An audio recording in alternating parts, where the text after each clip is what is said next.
विद्यार्थी मेडिकल प्रवेश परीक्षा अब 3 बार ही दे सकेंगे। सरकार द्वारा यह नोटिफिकेशन जारी किया गया है, जिसको लेकर छात्र छात्राओं में विरोध के स्वर गूंजने लग पड़े हैं। विद्यार्थियों और अध्यापकों का कहना है कि सरकार का ये फैसला सही है, लेकिन इसको लागू करने का समय गलत है। इनका कहना है कि सरकार ने मेडिकल प्रवेश परीक्षा में अचानक से 3 बार बैठने की बाध्यता थोप दी है। डॉक्टर बनना न सिर्फ देश के लाखों युवाओं का सपना रहता है, बल्कि पेरेंट्स भी बच्चों की सिलेक्शन को लेकर इतने सजग रहते हैं कि घरों से दूर जाकर जब तक सिलेक्शन नहीं हो जाती, बच्चों को एकेडमीज में भेजकर और लाखों का खर्च करके तैयारी करवाते हैं। लेकिन केंद्रीय सरकार का अचानक आया फरमान कि अब मेडिकल एंट्रेंस के लिए बच्चे सिर्फ 3 बार ही परीक्षा दे सकते हैं। इस फरमान से देश के लाखों बच्चों के पैरों तले जमीन खिसक चुकी है और अब सबकी निगाहें सरकार के अगले फरमान पर टिकी है कि किस तरह रियायत इसको लेकर पुराने स्टूडेंट्स को दी जाती है। हमीरपुर में चाणक्य अकेडमी के निदेशक नवनीत शर्मा का कहना है कि ये फरमान उन बच्चों के लिए घातक निर्णय है जो पिछले 3-4 सालों से तैयारी में लगे हुए हैं और सिर्फ डॉक्टर बनने का सपना संजोए बैठे हैं। अब क्योंकि ऑल इंडिया लेवल पे MBBS और BDS की एंट्री के लिए एक सिंगल एग्ज़ाम होता है, पिछले साल से इसको शुरू किया गया। इस बार इसमें एक इम्पॉर्टेंट चेंज किया गया है कि 3 ही अटेम्प्ट लिमिटेड किए गए हैं बच्चों के लिए, और 19 से मतलब 17 से लेके 25 साल तक की उम्र के बच्चे इसको दे सकते हैं।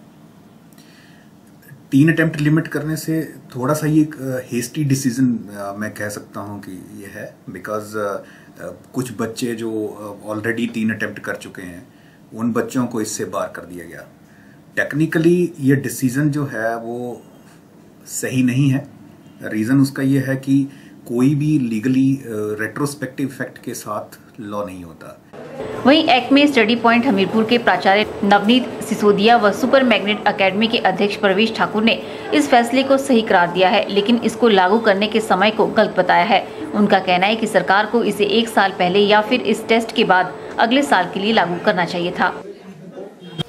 बस थोड़ा सा ड्रॉबैक जो हमारे हिसाब से हमें लगा वो सिर्फ इतना है कि भाई अगर ये डिसीजन पहले हो जाता तो बच्चों को थोड़ा सा पहले पता लग जाता, और जिन लोगों ने मान लो पहले 3 अटेम्प्ट दे चुके हैं और लास्ट ईयर सपोज करो 3rd अटेम्प्ट में उसका सिलेक्शन कहीं हो गया, BDS वगैरह मिल जाता है, उसको मिल रहा था, तो उसने वो इस उम्मीद में छोड़ दिया कि भाई अगले साल 1 साल और लगा लेता हूँ, 1 साल और तैयारी कर लेते हैं और MBBS शायद मिल जाए।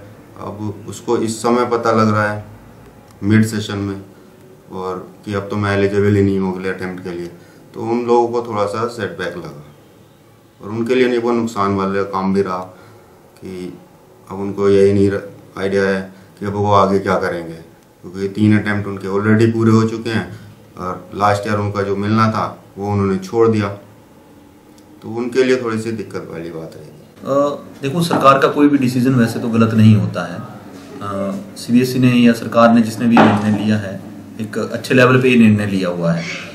वैसे तो ठीक है, 3 बार ही टेस्ट होना चाहिए, 3 बार ही चांस मिलने चाहिए, लेकिन सबसे बड़ी दिक्कत ये है कि जो मिड सेशन में सरकार इस चीज को ला रही है या मिड सेशन में जो CBSE इस चीज को इम्प्लीमेंट करने का कोशिश कर रहा है, और वैसे तो ये मिड सेशन भी नहीं है, ये तो लगभग लास्ट ही है सेशन का, इस वक्त पे ये डिसीजन नहीं लेना चाहिए था इनको।